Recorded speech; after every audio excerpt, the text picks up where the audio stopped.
அலைக்கும் வரஹ்மத்துல்லாஹி வபரகாத்துஹு.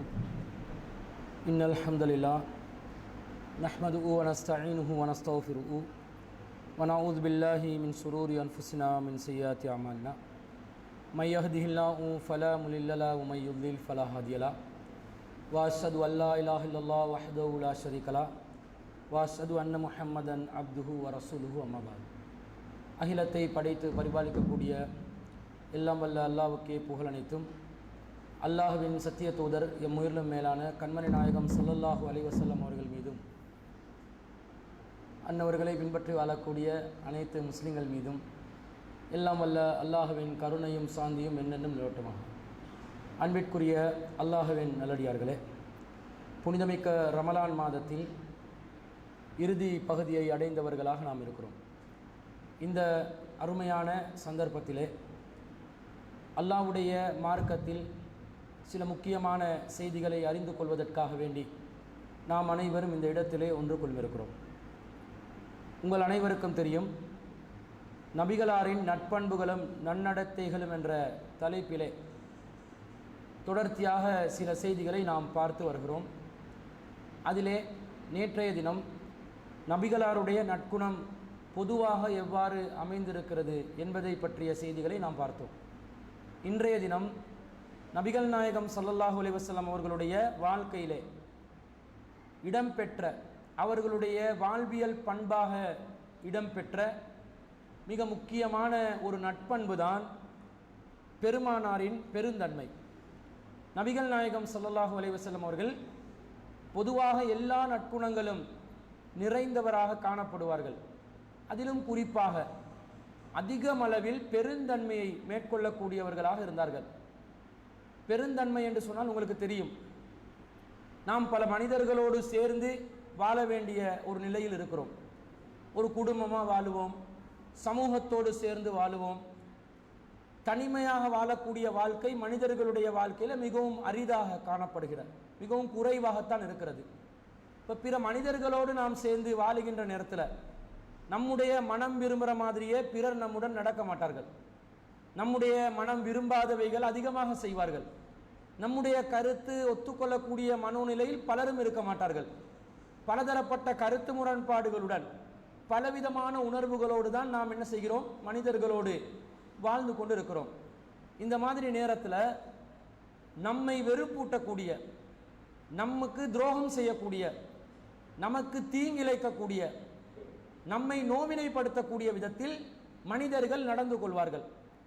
அந்த மாதிரி நேரத்தில் மனிதன் என்ற வகையில் நம் எல்லாருக்கும் ஏற்படுகின்ற ஒரு உணர்வு தான், இவனுக்கு ஏதாவது ஒரு பாடம் படித்து கொடுக்கணும், இவனுக்கு ஏதாவது ஒரு வழியொண்டை பண்ணணும், இவனுக்கு எதிராக ஏதாவது சூழ்ச்சி செய்யணும். யார் நமக்கு எதிராக செயல்படுவார்களோ, நம்முடைய கருத்துக்களை ஒப்புக்கொள்ள மாட்டார்களோ, அல்லது நம்முடைய சுதந்திரமான வாழ்க்கையில் யாரை குறுக்க வந்து நிற்பாங்களோ, நம்மளோட கருத்து கேட்காதவனை கூட நாங்கள் விட்டுருவோம். ஆனால் யார் நம்முடைய நிம்மதியான வாழ்க்கைக்கு இடையூறாக வந்து நிற்பார்களோ அவர்களுக்கு எதிராக நாம் போர்க்கொடியை தூக்குவோம், பல நடவடிக்கைகளை மேற்கொள்வோம்.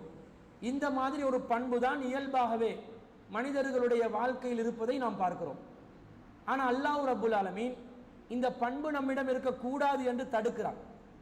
ஒரு முஸ்லிமாக இருக்கக்கூடிய ஒருவனிடம் எப்படிப்பட்ட ஒரு நல்ல எண்ணம், நல்ல பண்பு இருக்கணும் என்று சொன்னால் 7வது அத்தியாயத்தில் 199வது வசனத்தில் அல்லாஹ் சொல்கிறான், ஹுதில் அஃப்வ, நபியே நீங்கள் பெருந்தன்மையை மேற்கொள்ளுங்கள், வ அமுர் பில் உர்ஃபி, நன்மையை ஏவுங்கள், வ அரில் அனில் ஜாஹிலீன், மடையர்களை அலட்சியம் செய்து விடுங்கள் என்று அல்லாஹ் சொல்கிறார். அப்போ நபிகள் நாயகத்துக்கு அல்லாஹ் போட்ட கட்டளை என்னன்னு சொன்னால், நாங்கள் ரொம்ப பெருந்தன்மையோட பிறர் நமக்கு செய்யக்கூடிய துரோகங்களை, அநியாயங்களை, பாவங்களை, நோவினைகளை நாம் மன்னித்து வாழ வேண்டும். மன்னிக்கும் மனப்பான்புடன் நாம் வாழ வேண்டும் என்பது அல்லாஹ் நமக்கு விடுகின்ற கட்டளை. வ அமுர் பில் உர்ஃபி, அது மட்டுமல்ல, யார் நமக்கு அநியாயம் செய்கிறானோ, யார் நமக்கு துரோகம் செய்கிறானோ, நமக்கு எதிராக யார் நிற்கிறானோ அவனுக்கு நாங்கள் நல்லதையும் செய்யணும். சில பேர் என்ன செய்வாங்கண்டா, நமக்கு எதிராக செயல்படுபவர்களுக்கு தீங்கு இழைத்து கொண்டிருப்பார்கள். சில பேர் அதிகபட்ச ஒரு நல்ல மனசு கொண்டவர்கள் தீங்கு செய்ய மாட்டாங்க, ஆனால் அவனுக்கு நன்மை செய்ய போக மாட்டாங்க. ஆனால் அல்லாஹ் மாறி சொல்கிறான் பாருங்க, அவன் செய்த குத்தத்தை நாங்கள் மன்னிக்கவும் வேணும், அவனுக்கு நல்லதை செய்யவும் வேணும். என்று அல்லாஹ் சொல்வதை பார்க்கிறோம். வஅரில் அனில் ஜாஹிலீன், அவன் உனக்கு அநியாயம் பண்றான், அவன் மடைய நாட்டம் நடந்து கொள்றான், அவன் புத்தி சுயாதீனம் இல்லாதவன், அறிவு கெட்டவன், அந்த மாதிரி அறிவு கெட்ட பயல்களை நீங்க அலட்சியம் செஞ்சிருங்க என்று அல்லாஹ் சொல்கிறான். இந்த மாதிரி ஒரு பண்பு ஒரு மனிதனுடைய வாழ்க்கையில் அப்ளை ஆகும் என்று சொன்னா அந்த மனிதன் தான் மிகவும் மகத்துவம் மிக்க ஒரு மனிதனாக இருப்பான். நம்முடைய வாழ்க்கை இந்த மாதிரி ஒரு கேட்டகரியில் இருக்குதான்றதை நாங்கள் பார்க்கணும். நாங்கள் தூரமாக இருக்கிறோமா அல்லது இந்த கட்டளைக்கு நெருக்கமாக இருக்கிறோமா? இன்னும் சொல்ல போனால் இந்த கட்டளை அல்லாஹ் யாருக்கு சொல்றான்? பொதுவாக மூமின்கள் அழைச்சு அல்லாஹ் குர்ஆன்ல பேசுவான். ஆனா இந்த கட்டளையை பொறுத்தளவுல நபிகள் நாயகத்தை கூப்பிட்டு அல்லாஹ் சொல்றான், நபியே நீ நீங்கள் பிடித்துக் கொள்ளுங்கள், ஹுதில் அஃப்வ, நீங்கள் பெருந்தன்மையை மேற்கொள்ளுங்கள். ரசூலுல்லாவுக்கு சொன்னா நமக்கும் சொல்றது தான். ரசூலுல்லாவுக்கு மட்டுமென்று அல்லாஹ் பிரத்யேகமான வாசகங்களை போட்டு இது ரசூலுல்லாவுக்கு மட்டும்தான் என்று அல்லாஹ் சொல்லுவான். ஆனா இங்க நபிகளாரை அழைத்து அல்லாஹ் இந்த கட்டளை இடுவதனால் நமக்கும் இது பொருந்தும். ஆனா இது நேரடியாக முதலாவது யாருக்கு இந்த கட்டளை வருது? நபிகள் நாயகத்துக்கு. இப்போ ரசூல்லா எவ்வளவு பெருந்தன்மையா வாழ்ந்திருப்பாங்க, கொஞ்சம் யோசிச்சு பாருங்க. தன்னை நோக்கிய ஆரம்பத்தில் விழிக்கப்பட்ட கட்டளை, இந்த கட்டளைக்கு ரசூல்லா எப்படி செயல் வடிவம் கொடுத்திருப்பாங்க? எவ்வளவு ஒரு நல்ல மனிதராக, எவ்வளவு பெருந்தன்மையை மேற்கொண்ட ஒருவராக வாழ்ந்திருப்பார்கள் என்பதை நாம் ஹதீஸுகள்ல ஆய்வு செய்து பார்க்க கடமைப்பட்டிருக்கிறோம். ஏன்னா இது ரசூல்லா அமுல்படுத்தி இருப்பாங்க தானே வாழ்க்கையில. என்ன மாதிரி நபி ஸல்லல்லாஹு அலைஹி வஸல்லம் பெருந்தன்மையா நடந்து கொண்டார்கள் என்பதை நாங்கள் ஆய்வு செய்து பார்க்கின்ற நேரத்தில் உண்மையிலே ஒரு சராசரி மனிதனுக்கு இந்த மாதிரியெல்லாம் பெருந்தன்மை மேற்கொள்ள முடியாது. மிக உச்சகட்ட ஒரு பெருந்தன்மை, மனித பண்புகளில் மிகவும் ஒரு பொறுமைசாலி, மிகவும் ஒரு அடுத்தவர்களுடைய தவறுகளை பொறுத்து கொள்ளக்கூடிய ஒரு தன்மை நபிகள் நாயகம் ஸல்லல்லாஹு அலைஹி வஸல்லம் அவர்களிடம் இருந்ததை நாங்கள் செய்திகளை ஆய்வு செய்து பார்க்கின்ற நேரத்தில் தெரிந்து கொள்கிறோம். எந்த அளவுக்கு என்று சொன்னால் அல்லாஹ் ரப்புல் ஆலமீன் இந்த பெருந்தன்மையை மேற்கொள்ள சொன்னதை அன்னை ஆயிஷா சித்திகா ரலியல்லாஹு அன்ஹா அவர்கள் எப்படி அறிவிக்காங்கன்னு சொன்னா, நபிகள் நாயகம் ஸல்லல்லாஹு அலைஹி வஸல்லம் அவர்கள் எந்த சந்தர்ப்பத்திலும் ரசூல் ஸல்லல்லாஹு அலைஹி வஸல்லம் அவர்கள் பிறருக்கு பழி வாங்கக்கூடிய ஒரு மனோநிலையில் நடக்கவில்லை. புகாரில 3560வது செய்தியில் வருது, மா ஹுய்யிர ரசூலுல்லாஹி ஸல்லல்லாஹு அலைஹி வஸல்லம் பைன அம்ரை இல்லா அஹத ஐஸரஹுமா, ரசூலுல்லாவிடம் 2 ஆப்ஷன் கொடுக்கப்பட்டா, 2 வாய்ப்புகள் கொடுக்கப்பட்டா அதுல லேசான வழிமுறையைத்தான் கையாளுவாங்க, தெரிவு செய்வார்கள். இது லேசான வழி, இது கஷ்டமான வழி, இறைவனை அடைவதற்கு லேசான வழி, இறைவன் அடைவதற்கு கஷ்டமான வழி என்று 2 இருந்தா ரசூலா என்ன செய்வாங்களா? லேசான வழி, அதை தான் தெரிவு செய்வாங்க. உதாரணத்துக்கு புரிஞ்சு கொள்றதா இருந்தா, நீங்க இறைவனை நெருங்குவதற்காக வேண்டி தவம் புரிய வேண்டும், ஹல்வத்தில் இருக்கணும் வேண்டுமா? ஹல்வத் என்றா தெரியுமா? கல்லாகி கிடக்கிறது இல்லை, ஒரு விதமான கல்லு தான் ஹல்வத்து, தனிமையில் இருப்பது. நாங்கள்லாம் யாருடைய தொடர்பும் இல்லாமல் ஊரை விட்டு ஒதுங்கி ஒரு குகைக்குள்ள ஒரு மனித நடமாட்டம் இல்லாத இடத்துல தனிமையில் இருப்பது. இந்த தரீக்கத்துவாதிகளிடம் இன்னமும் இந்த தன்மை இருக்குது. கல்வத்தில் இருக்கிறோம் என்ற பேரில் இருட்டு அறையில் இருப்பார்கள். இருட்டு அறையில் இருப்பது கல்வத் என்று நினைத்து கொண்டு இந்த மாதிரி தியானம் செய்யக்கூடியவர்கள் எல்லாம் பார்க்கிறோம். ஒழுங்கா சாப்பிட மாட்டாங்க, ஒழுங்கா துப்புரவா இருக்க மாட்டாங்க, குளிக்க மாட்டாங்க. இந்த கல்வத்தில் இருக்கிறதுக்கு அவங்க பயன்படுத்துகிற பிரபல்யமான ஒரு இடம் தான் இந்த தஃப்தர் ஜெயிலானி என்று வச்சிருக்கிறாங்களே, பலாங்கொடை. பலாங்கொடையில சொரங்கம் என்று வச்சிருக்கிறாங்க. அது சொரங்கம், காலப்போக்கில் அதை சொர்க்கமாக்கிட்டாங்க. எல்லாம் சொர்க்கத்தை பார்ப்போம் சொர்க்கத்தை பார்ப்போம் கூட்டி போவானா இல்லையா? சொர்க்கத்தை சொரங்கத்துக்குள்ள இருக்கிற ஒரு குகையை காட்டி இதுல போயிட்டு சொர்க்கத்தை பார்ப்போம் என்றாங்க. நமக்கும் சொர்க்கம் காட்டினாங்க இவங்க எல்லாரும். உலகத்துல பலாங்கொடையில காட்டினாங்க பாருங்க. நம்ம மக்கள்கிட்ட மனநிலை என்ன தெரியுமா? ஆதம் அலைஹிஸ்ஸலாம் ஸ்ரீலங்கால இறங்கினு சண்டை பிடிக்கிறான். ஆதம் அலைஹிஸ்ஸலாம் அவர்கள் ஸ்ரீலங்கால தான் இறங்கினாரு. அடம் ஸ்பீக் என்று இருக்குதா இல்லையா? ஆதம் அலைஹிஸ்ஸலாத்துல ஒரு பாதம் இலங்கையிலும் மறுபாதம் மக்காலையும் இருந்துச்சு. இவன் ஆதம் அலைஹிஸ்ஸலாத்தை ஒரு ஜின்னுடைய லெவல்ல கொண்டு வச்சிருக்கிறான். அவர் ஒரு 90 அடி உயரம் உள்ளவராக இருந்தார் சில செய்திகள் வருது. அதிகபட்சம் அவர் ஒரு 100 அடி மனுஷனா இருந்தாலும் ஒரு கால் ஸ்ரீலங்காலையும் ஒரு கால் அமெரிக்காலையும் இந்த மக்காலையும் வைக்கலுமா? இயலாது. இந்த விஷயத்தை தௌஹீத் ஜமாத்துல நான் அப்படியெல்லாம் நடக்கல. ஸ்ரீலங்காக்கு ஆதம் அலைஹிஸ்ஸலாம் வரவும் இல்லை, அது வந்ததுக்கு ஆதாரமும் இல்லை. ஆரம்பத்திலேயே முதல் ஜோடி வாழ்ந்த இடம் மக்கா தான். மக்கா என்று அழைக்கப்படுகின்ற மக்கா என்ற ஊர் தான் பழமையான ஊர். நாங்க காபத்துள்ளால ஒரு ஆலயத்தை காபத்துள்ளாண்டு வச்சிருக்கிறோமே, அது என்னன்னு சொன்னா ஆதம் அலைஹிஸ்ஸலாம் அவர்களும் ஹவ்வா அலைஹிஸ்ஸலாம் அவர்களும் அல்லாஹ்வை வணங்கின இடம். இப்போ 2 பேரும் ஜோடா தான் நல்லா என்ன செய்யறான், இறக்குறான். கொஞ்சம் லாஜிக்கலா திங்க் பண்ணணுமா இல்லையா? அல்லாஹ் சொர்க்கத்துக்கு வந்து 2 பேரையும் அனுப்புறான். சொர்க்கத்துக்கு உள்ள அனுப்பும் போது ஆதம் அலைஹிஸ்ஸலாத்துக்கு ஹவ்வா அலைஹிஸ்ஸலாத்துக்கு பால் உணர்வு இருந்துச்சா? பால் உணர்வு, ஆண் பெண் என்ற உணர்வு இருந்துச்சா? இல்ல. சாதாரண மனிதர்ண்டா உணர்வு அற்ற, பால் உணர்வு அற்ற ஒரு சிறு குழந்தைகள் 2 பேர் இருந்து அவங்களுக்கு பால் உணர்வோட பழகி கொள்வாங்களா? நான் ஆம்பளை நீ பொம்பளைண்டு 2 வயசு புள்ள பழகுமா? பழகாது. அது சாதாரணமா சகஜமா பழகும். அதுக்காக பெரிய ஆளானோட நான் சின்னத்துல 2 பேரும் விளையாடணும் வாண்டு கையெழுத்து கொண்டு போகலுமா? இயலாது, அடி விழுந்துடும். வாப்பாக்காரன் வந்து என்னடா செய்யற இந்த வயசுலன்னு கேட்பாங்க.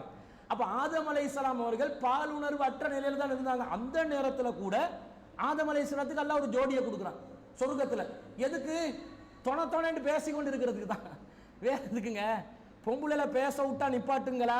நிப்பாட்டாது. காதுல இருந்து ரத்தம் வலிஞ்சி ஸ்பீக்கர் எல்லாம் அவுட் ஆகி அவ சொல்றதை கேட்காம கொஞ்சம் இவன் போனை பார்த்து கொண்டு இருந்தான்னு வைங்க, கணக்கெடுக்கிறதே இல்லை, நம்மளை கணக்கெடுக்கிறதே இல்லை. இப்படியே தான் இவங்களோட வேலை என்று நம்மளை இல்லாவெளி ஆக்கிடுவாங்க. இந்த மாதிரி ஒரு சூழ்நிலையில அல்லாஹ் ஆதம் அலைஹிஸ்ஸலாத்துக்கு பாலுணர்வு இல்லாத நேரத்திலேயே அல்லாஹ் ரப்பல் ஆலமீன் சொர்க்கத்துல கொடுத்தா, பாலுணர்வு ஏற்பட்ட பொண்ணு ஸ்ரீலங்காக்கு இவரை மக்காக்கு அவங்களை சவுதிக்கு அனுப்பி வச்சிருப்பானா? இல்ல. இந்த லாஜிக்கை திங்க் பண்ணினா கூட ஆதம் ஹவ்வா அவர்கள் ஒன்றாகத்தான் இறக்கப்பட்டார்கள் என்றதை சிந்திக்க முடியுமா? முடியாதா? ஆதாரம் இல்லை. முதலாவது இதை நாங்க சொல்லும் போது ஒரு டிக்டாக் காரி எழுப்பிட்டான். டிக்டாக் காரி பிஜேக்கு திட்டுறது, தௌஹீத் ஜமாத்துக்கு திட்டுறது. நீ டிக்டாக் பண்றதா இருந்தா அந்த வேலையை பண்ணிட்டு இருக்கணும். தேவையில்லாத விஷயங்களுக்கு மூக்க நுழைக்க கூடாது. உனக்கு தெரிஞ்ச மார்க்கம் அந்த வரம்புக்குள்ள இருந்து நீ தொணண்டு. அவளுக்கு இந்த ரமலான்ல கொஞ்சம் எண்ணம் வந்துருச்சு, மார்க்கம் பற்று வந்துருச்சு போல. பேரை குறிப்பிட விரும்பல, இந்த பதிவு செய்ய வேண்டும் என்பதற்காக பதிவு செய்கிறேன். ரமலான்ல கொஞ்சம் மார்க்கத்துல ஈமான் வந்தோடனே முக்காட போட்டுட்டாள். போட்டோடனே மார்க்க ஆய்வுகளுக்குள்ள வந்தாச்சு. அது சரியா, இது பிழையா? நல்லதுதான், திருந்துங்க. அதுக்காக தேவையில்லாத தெரியாத விஷயத்துல மூக்க நுழைக்க கூடாது. அந்த மூக்கு பதிலடிகளால் உடைக்கப்பட்டு விடும். கவனமா இருந்து கொள்ளணும் என்றதை நாங்கள் ஒரு பதிலாக சொல்கிறோம். பதிலடி குத்துறது இல்ல, பதிலடிகளால் கொடுக்கப்பட்டும், கவனமா இருந்து கொள்ளணும். அப்ப ஆதம் அலைஹிஸ்ஸலாம் ஹவ்வா அலைஹிஸ்ஸலாம் அவங்க வெவ்வேறு இடங்கள்ல தான் இருந்தாங்க. இவங்க என்ன பண்ணாங்கடா, ஹல்வத் என்ற பேர்ல பலாங்கொடைக்கு கொண்டு போயிட்டு சொரங்கத்தை வந்து சொர்க்கமாக்கி நமக்கு வெளிச்சம் காட்டினாங்க. எல்லாரும் என்ன வெளிச்சம்? ஒரு வெளிச்சமும் காணல. விளங்கலையா விளங்கலையா விளங்கலையா என்று சொல்லி விளங்கவே இல்லை கடைசி மட்டும் என்ற மாதிரி ஆக்குறாங்களே. இப்படி மார்க்கத்தை சிரமப்படுத்தி. ஆனா என்ன பண்ணுவாங்கடா, இருட்டானோன்னு கஞ்சாவை அடிப்பாங்க எல்லாரும் சேர்ந்து. பாபாமார்கள் இதை பண்ணார்களா இல்லையா? இல்லைன்னு யாருக்காவது மறுக்க முடியுமா? முடியாது. ரசூலுல்லாஹ் என்ன பண்ணுவாங்கடா, இந்த மாதிரி கஷ்டமான மார்க்கத்துக்கு முரணான, மார்க்கம் வெறுக்கக்கூடிய எந்த வழிமுறையும் தெரிவு செய்ய மாட்டார்கள். சில பேர் நேர்ச்சை செய்தார்கள். நான் வெயில்ல தான் கிடப்பேன் என்றாரு, யாரோடையும் பேச மாட்டேன் என்றாரு, நோம்பு பிடிப்பேன் என்றாரு. மார்க்கத்தில் உள்ளது நோம்பு, குறிப்பிட்ட மணித்தியாலங்கள் நோம்பு பிடிக்கிறது இஸ்லாத்தில் அனுமதிக்கப்பட்டுள்ளது, அதை கடைபிடிக்கலாம். அந்த நோம்பு கூட பொதுவாக விஞ்ஞானிகள் என்ன சொல்றாங்கன்னு சொன்னா, ஒரு 14 மணித்தியாலம் 12 மணித்தியாலம் டு 20 மணித்தியாலத்துக்குள்ள நோம்பு பிடிச்சுங்கன்ற ஆரோக்கியம், சரியா? ஆனா அந்த 12 மணித்தியாலம் கூட நீங்க பிடிக்கிற நோம்பு, 14 மணித்தியாலம் நீங்க பிடிக்கிற நோம்பு, நோம்பை நீங்க விட்ட உடனே அந்த நோம்புட அர்த்தத்தை நாசமாக்குற உணவுகளை உண்ணக்கூடாது. எண்ணெய் ஜாதியை உண்ணக்கூடாது, சுகரை எடுத்து அடிக்க கூடாது. அடிச்சா 12 மணித்தியாலம் 14 மணித்தியாலம் நோம்பு இருந்தது அர்த்தம் இல்லை. இவன் எங்காண்டு பாப்பான் சர்வத்து கோப்பையை புழுங்குறதுக்கு, பிளாஸ்டிக் கோப்பையும் சேர்த்து புழுங்கிறோம். பசிட வெறித்தனத்துல வீட்டுல சர்வத்தை கரைச்சி வச்சா சொல்லுவான், இது போதாது பெரிய ஜொங்குக்கு வை. அவனுக்கு பெரிய போஸ் கோப்பை பாலில தான் சர்வத்தை ஊத்தி கொடுக்கிறது, இன்னொரு போஸ் கோப்பை பாலில கஞ்ச ஊத்தி கொடுக்கிறது. அப்படி மூழ்கு உள்ளுக்கு தலையில எடுத்து போட்டுக்கோ கஞ்ச என்ற மாதிரி ஒரு ஹவா நஃப்ஸ கட்டுப்படுத்த தெரியல, கண்டதையும் விழுங்கி போடுறது. இந்த மாதிரி நோம்பையும் ஒரு பேணுதலா வச்சுக்கொள்ளணுமா? நோம்பை கண்டினியூ பண்ண சொன்னாங்க ரசூல்லா. பேசாம இருப்பேன் என்று சொன்னதை ரசூல் ஸல்லல்லாஹு அலைஹி வஸல்லம் அங்கீகரிக்க. பேசண்டாங்க, உட்கார மாட்டேன்டாரு, எனல்ல உட்கார மாட்டேன்டாரு, நிழலுக்கு வா உட்காரண்டாங்க. லேசானது ரசூல் ஸல்லல்லாஹு அலைஹி வஸல்லம் தெரிவு செய்வார்கள், கஷ்டமானது மாலம் யக்கும் இஸ்மன். ஆனா லேசான வழியும் மார்க்கத்துக்கு முரணா இருந்தா, அந்த பாவமான காரியமா இருந்தா லேசான வழியும் தெரிவு செய்ய மாட்டார்கள். ஃபைன் கான இஸ்மன் கான அபஅதன்னாஸ் மின்ஹு. ஏதாவது ஒரு விஷயம் பாவமாக இருந்தா ரசூலுல்லாஹ் அதை விட்டு மிகவும் வெறுண்டோடி விடுவார்கள், தூரமாகி விடுவார்கள். பாவத்துக்கு ரசூலுல்லாஹ் நெருங்க மாட்டாங்க, தூரமாகிடுவாங்க. ஃப்ரெண்ட்ஸ் மார்களோட கிட்ட இருக்கிறோம், சிகரெட் எடுத்து ஊம்புறான், ஒருத்தன் அடிக்கிறான் சிகரெட்டை, கிட்ட இருந்தா நாங்க என்ன செய்யணும்? ஒன்று நிறுத்தணும், தடுத்து நிறுத்தணும், அல்லது அவனை விட்டு தூரமாகிடணும். பாவமான காரியமாக எது இருக்குதோ அதை விட்டு ரசூலுல்லாஹ் தூரமாகுவார்கள். வமன் தக்கம ரசூலுல்லாஹி ஸல்லல்லாஹு அலைஹி வஸல்லம் லினஃப்ஸிஹி. அல்லாஹ்வின் தூதர் ஸல்லல்லாஹு அலைஹி வஸல்லம் நமக்குரிய பாயிண்ட். அல்லாஹ்வின் தூதர் ஸல்லல்லாஹு அலைஹி வஸல்லம் அவர்கள் எந்த சந்தர்ப்பத்திலும் யாரையும் பழி வாங்கியதில்லை. பழி வாங்கில்ல ரசூல் ஸல்லல்லாஹு அலைஹி வஸல்லம். இல்லா அன் துன்தஹக ஹுர்மத்துல்லாஹி ஃபயன்தகிம லில்லாஹி பிஹா. ஒரு விதிவிலக்கு இருக்குது. என்ன விதிவிலக்கு? அல்லாஹ் தஆலா அல்லாஹ்வுடைய திருமறை குர்ஆன் மூலமாக ஷரியத் சட்டத்தை நிலைநிறுத்த சொல்லி ஆட்சி அதிகாரம் உள்ளவர் என்ற வகையில ரசூல் ஸல்லல்லாஹு அலைஹி வஸல்லம் குற்றவியல் தண்டனையை பழிக்கு பழி வாங்குதல் என்ற அடிப்படையில் நிறைவேற்றினாலே தவிர தனிப்பட்ட முறையில் தனக்காக யாரையும் பழி வாங்கியதில்லை. நாங்க பழி வாங்காம இருக்கிறோமா, பழி வாங்கி கொண்டு இருக்கிறோமா? இந்த செய்தி புகாரில 3560வது செய்தியா இருக்குது. நீங்க மனசை தொட்டு சொல்லுங்க, உங்களோட வாழ்க்கையில யாரையுமே நீங்க பழி வாங்கினது இல்லையா? யாரையுமே பழி வாங்கினது இல்லையா? எப்பயும் பழி வாங்கினது இல்லையா? லைட்டா பெரிய அளவுக்கு இல்லாட்டிலும் அப்படி சைக்கிள் கேப்ல ஒரு பழி வாங்கினது இல்லையா? ஒரு ஹிண்ட் அடிச்சது இல்லையா? ஒரு குத்து பேச்சு பேசினது இல்லையா? ஒரு மடக்கினது இல்லையா? சபையில ஒரு விதமான இழிவுண்டு படுத்தணும் என்று இழிவுபடுத்தினது இல்லையா? அல்லது அவங்களுக்கு முன்னாடி தன் திறமையை வெளிப்படுத்துறதுக்காக ஒன்ன நான் பீட் பண்ணி காட்டுறேன் என்று நடந்து கொண்டது இல்லையா? நடந்து கொள்றோம். குறைந்தபட்சம் இந்த பழி வாங்குறதுக்காக வேண்டி நம்முடைய உடல் உறுப்புகளால் சாடமாடையாக அவரை நோவினை செய்யக்கூடிய விதத்தில் நாங்கள் நடந்து கொள்வோமா இல்லையா? கண் ஜாடையால ஒருத்தர் வரும்போது, ஒருத்தரோட பேசிக்கொண்டு இருக்கும்போது இன்னொருத்தர் வருகிறார், இவன்ட முனுக்கெல்லாம் பேசக்கூடாது, இவன் இதை தெரியக்கூடாது, கண்ணால் இப்படி ஒரு சைக்கினை செஞ்சு இந்த பேச்சை நிறுத்து. இது ஒரு விதமான பழிவாங்கல் தானே. ஏதாவது ஒன்றுக்கு எங்கேயாவது என்ன சொல்லுவான்டா, நமக்கும் ஒரு வாய்ப்பு வரும். என்னது, ஆனைக்கு வாய்ப்பு இருந்தா பூனைக்கு வாய்ப்பு என்னமோ கேட்பாங்க தானே, அந்த மாதிரி யானைக்கு ஒரு சான்ஸ் வந்தா பூனைக்கு ஒரு சான்ஸ் தான். இவன் பூனைன்னு விலகுது, பூனை அடங்கி கிடக்கணுமா இல்லையா? பரான்றதுக்கு வாய்ப்பு தேடுறது.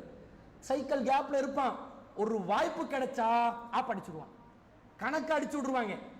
நம்ம ஜமாத்துக்கு எதிராக நிறைய அடிக்கிறாங்க ஆப்பு. சைக்கிள் கேப் இல்ல, பெரிய கண்டெய்னர் கேப்ல அடிக்கிறாங்க. என்ன அடிக்கிறாங்க? தௌஹீத் ஜமாத் வளர்ச்சி அடைந்து விடக்கூடாது, தௌஹீத் ஜமாத்துடைய பணிகள் மேல போகக்கூடாது, எங்கேயாவது ஒரு குறை சொல்லி கொண்டே இருக்கணும், என்னத்தையாவது ஒரு புகார் பண்ணி கொண்டே இருக்கணும் என்று சொல்லி நம்மளை பழி வாங்குறதுக்காகவே ஏகத்துவ சமுதாயத்துக்கு எதிராக பலரும் இருக்கிறார்கள். இப்படி ஒரு கூட்டம் இருப்பார்கள். நாங்க தனிப்பட்ட முறையில அல்லது ஒரு ஜமாத் என்ற வகையில அல்லது எந்த ஒரு குடும்பம் என்ற வகையில எந்த சந்தர்ப்பத்திலும் சில பேர் தனிப்பட்ட முறையில நல்லா இருந்தாலும் குடும்பமா சேரும்போது இன்னொரு குடும்பத்தை பழி வாங்குவாங்க இல்லையா? அடுத்த வீட்டுக்காரனுக்கும் உங்களுக்கும் காணி பிரச்சனை வைங்க, இவர் சத்தம் இல்லாம போயிட்டு ஒரு பெட்டிஷன் அடிப்பாரா இல்லையா? இந்த பொது பைப் ஒன்று இருக்குது, அது அவங்க மிஸ்யூஸ் பண்றாங்க. எனவே இந்த பைப்பை என்ன செய்யுங்க, நீங்க உடனடியாக கேன்சல் பண்ணிடுங்க. இவரும் பயன்படுத்துவாரு, ஆனா தன்னை விட அடுத்தவன் தான் அதிகமாக உபயோகிக்கிறான் என்றதை விளங்கின உடனே பெட்டிஷன்கள் எழுதுகிறார்களா இல்லையா? எழுதுறாங்க. எவ்வளவு சமூக தீமைகள் நடக்கும், அதுக்கு எதிராக பெட்டிஷன் போவாது. என்ன, அந்த காணி பிரச்சனை, அதை தீர்க்கிறதுக்கு வழி இல்ல. குடும்பங்கள்ல பிரச்சனை, ஒரு குடும்பம் இருக்கும், இன்னொரு குடும்பத்தோட பிரச்சனை இருக்கும், அவங்களுக்கு எதிராக ஏதாவது ஒரு விதத்துல ஏதாவது ஒரு ஆப்படிக்கணும். அந்த ஆப்படிக்கிறதுக்கு வாய்ப்பு தேடிக்கொண்டே இருப்பார்கள். அப்படி தேடிக்கொண்டு இருக்கிற நேரத்தில் அந்த இவங்க யாருக்கு எதிராக பழி வாங்க நினைக்கிறாங்களோ அந்த வீட்டில் யாராவது ஒரு குமரு பிள்ளைக்கு கல்யாணம் பேசி இவங்க உறவுக்காரர்கள் என்று நினைச்சு இவங்க கிட்ட பரிந்துரை எடுக்கிறதுக்காக வந்திருப்பாங்க, அடிப்பாங்க ஆப்பு. அந்த குடும்பமா? நல்ல குடும்பம் தான், கொஞ்சம் அவங்களோட உம்மாட வாய் மட்டும் கொஞ்சம் சரியில்லை, கொஞ்சம் பார்த்துக்கோங்க, சத்தம் இல்லாமல் கொடுத்துருவாங்க. உம்மட பொண்ணு நல்லோ, ஆனா சமைக்கலாம் தெரியுமோ அவ்வளவு தெரியாது, இந்த எப்படி அவ்வளவு தெரியாது, அவனோட உம்மட வாய் மட்டும் கொஞ்சம் சரியில்லை, கொஞ்சம் பார்த்துக்கோங்க. பொண்ணு நல்லா எப்படி ரெக்கமெண்டேஷன் இப்படி கொடுத்தா உம்மட வாய் சரியில்லைன்னு நம்ம மாமியார் மருமவள் பிரச்சனை ஆல்ரெடி உலகத்தில் ஓடிக்கொண்டு இருக்குது, கன்ஃபார்மா பிள்ளைக்கு பாதிப்பாகிரும் என்று சொல்லி ஒதுங்கி விடுவார்கள். இப்படி ஏதாவது ஒரு வாய்ப்பை கிடைச்சா பழி வாங்கி கொண்டு தான் இருக்கிறோம். ரசூல் ஸல்லல்லாஹு அலைஹி வஸல்லம் பழி வாங்க மாட்டாங்க. இந்த பண்பு லேசான பண்பு இல்லை. எங்களோட மனசுக்குள்ள ஒரு ஓரத்தில் நிற்கி ஒரு வேலை செயல் வடிவம் கொடுக்காவிட்டாலும் மைண்ட்லயாவது நிற்கும். என்ன சரி பண்ணிடணும், இவனுக்கு இப்போ ரொம்ப ஓவரா போறான் அப்படின்னு நினைப்பாங்க. ரசூல் ஸல்லல்லாஹு அலைஹி வஸல்லம் அப்படி நடக்க மாட்டாங்க. மார்க்க ரீதியாகவும் சரி, குடும்ப ரீதியாகவும் சரி, எந்த சந்தர்ப்பத்திலும் நாங்களும் பழிவாங்காத குணமுள்ளவர்களாக இருக்க வேண்டும் என்பதை இதில் நாங்கள் பார்க்கிறோம். நபிகள் நாயகம் ஸல்லல்லாஹு அலைஹி வஸல்லம் அவர்கள் ஒரு முறை ரசூல் ஸல்லல்லாஹு அலைஹி வஸல்லம் இருக்கிற நேரத்தில் ஒரு கிராமவாசி வருகிறார். அன்ன ரஜுலன் தகாலா ரசூலுல்லாஹி ஸல்லல்லாஹு அலைஹி வஸல்லம், அவர் ரசூல் ஸல்லல்லாஹு அலைஹி வஸல்லத்துக்கு கடன் கொடுத்திருக்கிறார். வந்து ஃபஅகலத்தலஹு ஃபஹம்ம பிஹி அஸ்ஹாபஹு, ரசூலுல்லாஹ்வோட கடுமையாக நடந்து கொள்கிறார். அவர் கடன் கொடுத்திருக்கிறார். ரசூலுல்லாஹ் கஷ்டமான வாழ்க்கை தானே வாழ்ந்தாங்க, கடன் எடுத்துட்டாங்க. அவர் கடன் கொடுத்ததனால ரசூலுல்லாஹ் கடனை திருப்பி அடைக்கிறதுக்கு வேண்டிய அந்த தவணை வந்த உடனே அடைச்சிடணும், கடுமையாக நடந்து கொண்டு, ஏன் கடனை இதுவரைக்கும் அடைக்கல என்று கடுமையாக நடந்து கொள்றாங்க. ஃபஹம்ம பிஹி அஸ்ஹாபுஹு, அவரை சஹாபாக்கள் தண்டிப்பதற்கு முனைந்தார்கள், நினைக்கிறாங்க என்ன இந்த அளவுக்கு கடுமையாக நடந்து கொள்றாங்க நினைக்கிறாங்க. ரசூலுல்லாஹ் உடனே தஅவுஹு, அவரை விட்டு விடுங்கள். ஃபஇன்ன லிஸாஹிபில் ஹக்கி மகாலன், யார் ஒருத்தர் கடன் கொடுத்தாரோ அவருக்கு அதை திருப்பி கேட்பதற்கு உரிமை இருக்கிறது, கடுமையாக அவர் கேட்கலாம், அந்த உரிமை அவருக்கு கொடுக்கப்பட்டுள்ளது சொல்லிட்டு வஸ்தரு லஹு பைரன், அவருக்கு ஒரு ஒட்டகத்தை தேடுங்க, அவருடைய கடனுக்கு பதிலாக ஒரு ஒட்டகத்தை கொடுத்து அடைச்சிருவோம் தேடுங்கன்றாங்க. ஃபஅதூஹு இய்யாஹு, அதை வந்து அவருக்கு கொடுக்கறதுக்கு நீங்க ஏற்பாடு செய்யுங்கன்னு சொன்னோன்னே சஹாபாக்கள் சொல்றாங்க லா நஜிது இல்லா அஃலல மின் சின்னிஹி, அல்லாஹ்வின் தூதரே அவர் தந்த வயசுல ஒரு ஒட்டகம் இல்லை, அதை விட ரொம்ப நல்ல வயசுல திடகாத்திரமான ஒரு ஒட்டகம் தான் இருக்குது, அதை கொடுத்தா சரி வருமா? அவர் தந்த மாதிரி இல்லை, பேச்சும் நல்லம் இல்லையே, அவருடைய டாக் நல்லம் இல்லை. சிலவங்களுக்கு அது பிடிக்காது தானே, நியாயமா இருக்குது தன் பக்கம், அவர் பக்கம் நியாயம் இருக்கும், உங்க பக்கம் தாங்க நியாயம் இருக்குது, உங்களோட பேச்சு சரியில்லை, அல்ல வார்த்தையை அளந்து பேச தெரிஞ்சுக்கொள்ளணும். கடனா தாரன், நீங்க இரு தாரன் கடனை, கடனை எடுத்து போயிட்டிப்பான், கேட்டா அதன் நோவே எட்ட பாலகிரி தோசை, நாளைக்கு தாரேன், அடுத்த மாசம் தாரேன், அடுத்த வருஷம் தாரேன், இழுத்துக்கொண்டே இருப்பான். கடன் கொடுத்தவன் உன்னை நம்பி எல்லாம் கடன் கொடுத்தேன் பாரு தாயா, நீ மக்கள் மத்தியில தாண்டா பேசுவாய் நீதி நேர்மை, உன்கிட்ட நீதி நேர்மை இல்லடா என்று ஒரு வார்த்தையை போட்டா நீங்க வாட்ஸ்அப்ல ஒரு வயசு வந்து வைங்க, இவன் ஸ்டார்ட் பண்ணுவான், ஓ பேசிட்டீங்களோ, நம்ம யாருன்னு தெரியாம வார்த்தையை விட்டுட்டீங்களோ, திருப்பி தரேன் பாரு உண்ட கடனை, தருவேன் பாரு உண்ட கடனை என்று இழுத்து அடிப்பாங்க. கடன் கொடுத்தவனே நொந்து நூடுல்ஸ் ஆவி அதை ஹலால் பண்ணிடுவான். ஏலாம ஏலாடா ஹலால்டா, நீ கடனும் தர வேணாம் ஒன்றும் தர வேணாம், பெரும்பாலும் நீ நாசமா போண்டு பதுவா பண்ணுவான். இல்லண்டா குறைஞ்சபட்சம் சரி இவங்கிட்ட நாங்க வம்பு வச்சுக்கொண்டா இருக்கிற மற்ற பிசினஸ் எல்லாம் இல்லாம போயிடும் ஏன்டா இவன் மிரட்டுவான். நீ என்கிட்ட வம்பு வச்சுக்கொண்டா மற்ற லைன் இருக்குது கவனமா இருந்துக்கோ, என்னால தான் நீ பிசினஸ்க்குள்ளே வந்தாய் என்று சொல்லி எல்லாம் மிரட்டுவான். அவன் வேணாண்டு ஹலாலே பண்ணிடுவான். இந்த மாதிரி கடனை கடுமையா கேட்பவர்கள் நாங்க கோவப்பட்டு பழி வாங்குவோம். ரசூலுல்லாஹ் சொல்றாங்க இல்ல, இஸ்தரவுஹு ஃபஅதூஹு இய்யா, அவருக்காக வேண்டி அந்த பெரிய ஒட்டகத்தையே கொடுங்க. ஏனென்றால் ஃபஇன்ன கைரக்கும் அஹ்ஸனுக்கும் கலாஅன், உங்கள யாரு சிறந்தவர் தெரியுமா? அழகான முறையில் கடன்களை திருப்பி அடைப்பவர் தான் உங்களில் சிறந்தவர். இது ஒரு நல்ல பண்பாக நாங்கள் வைத்துக் கொள்ள வேண்டும். புகாரில 2390வது செய்தியா பார்க்கிறோம். யாராவது கடன் தந்தா அவனுடைய கடன்ல எங்களுக்கு ஒரு நஷ்டம் ஏற்படுது தானே, நாங்கள் ஒரு 50,000 ரூபாய் ஒரு வருஷத்துக்கு முன்னாடி கொடுத்தா, இந்த வருஷம் அவன் 50,000 திருப்பி தரும்போது போன வருஷம் இருந்த 50,000 இந்த வருஷம் இருந்த 50,000 சமமான பெருமதியில் இருக்குமா? இருக்காது. போன வருஷத்துல 50,000க்கு இந்த வருஷம் இருக்கிற 50,000 போன வருஷம் கையில இருந்தா எங்களுக்கு எவ்வளவு சாமானம் தான் வாங்கலும்? போன வருஷத்துல 20,000 ரூபாய்க்கு வாங்க வேண்டிய சாமானத்தை இந்த வருஷம் 50,000 வாங்கலாம். அவ்வளவு விலைவாசி ஏறி காசுல பெருமதி குறைஞ்சி பண வீக்கம் ஏற்பட்டு இந்த மாதிரி ஒரு சூழ்நிலையில நமக்கு ஒரு நஷ்டம் ஏற்படுகிறது. ஆனா மார்க்கம் என்ன சொல்லுது? எதை கொடுத்தோமோ அதைத்தான் எடுக்கணும். என்றால் கடன் என்பது மனிதாபிமான உதவி, அதுல நாங்கள் லாபம் அடைய முடியாது, நஷ்டம் வந்தாலும் சகித்துக் கொள்ள வேண்டும் என்பதனால கடன் எடுத்தவர்களிடம் ரசூலுல்லாஹ் சொல்றாங்க திருப்பி கொடுக்கும் போது அழகா நிறைவேற்றுங்க, கூடையா கொடுங்க. திருப்பி கொடுக்கும் போது அவர் கண்டிஷன் போடக்கூடாது. ஆனா திருப்பி கொடுக்கிறவரு அவரா விரும்பி அவருடைய நஷ்டங்களை நினைச்சு எக்ஸ்ட்ராவா கொடுக்கணும் என்றத நபி ஸல்லல்லாஹு அலைஹி வஸல்லம் அவங்க சொல்லி தர்றாங்க. இத ரசூலுல்லாஹ் தன்னுடைய வாழ்க்கையில, ரசூலுல்லாஹ் ஆன்மீக தலைவர், ஆட்சி தலைவர் வேற. மதீனால இந்த சம்பவம் நடக்குது. அப்ப ரசூலுல்லாஹ்க்கு தான் மதீனாவுடைய முழு அதிகாரம் இருக்குது. அந்த நேரத்தில் கடன் கேட்டா நபி ஸல்லல்லாஹு அலைஹி வஸல்லம் அவர்கள் கோவப்பட்டார்களா? தன்னை எதிர்த்து பேசக்கூடிய அந்த மனிதருக்கு எதிராக தன்னுடைய சகாக்களை ஏவி விட்டார்களா? இல்ல, பெருந்தன்மையா நடக்கிறாங்க. அப்படிதான், அதுக்கு அவனுக்கு உரிமை இருக்குது. எந்த விஷயத்துல ஒரு உரிமையுடன் ஒருவன் நடந்து கொள்வானோ அவனுடைய விஷயத்துல நாங்க கோவப்பற்றக்கூடாது. நமக்கு அது எதிரானதாக இருந்தாலும் சரி, நமக்கு அதில் பாதிப்பு வந்தாலும் சரி நாம சகிச்சுக்கணும், அவனுக்கு உரிமை இருக்குது என்பதை புரிந்து நாங்கள் நடக்க வேண்டும் என்ற ஒரு மகத்தான பண்பை நபிகள் நாயகம் ஸல்லல்லாஹு அலைஹி வஸல்லம் அவர்கள் சொல்லித் தருவதை பார்க்கிறோம். இந்த அப்துல்லா இப்னு உபை இப்னு சலூல் என்பவனை பற்றி நீங்கள் கேள்விப்பட்டிருப்பீர்கள். அவன் முனாஃபிக்குகளுடைய தந்தை. அவன் மதீனத்து வாசி. அவன் ஒரு ரசூலுல்லாஹ்க்கு எதிராக நிறைய சூழ்ச்சிகளை செய்து கொண்டிருந்தவன், இஸ்லாத்துக்கு எதிராக நிறைய சூழ்ச்சிகளை செஞ்சு கொண்டிருந்தவன்.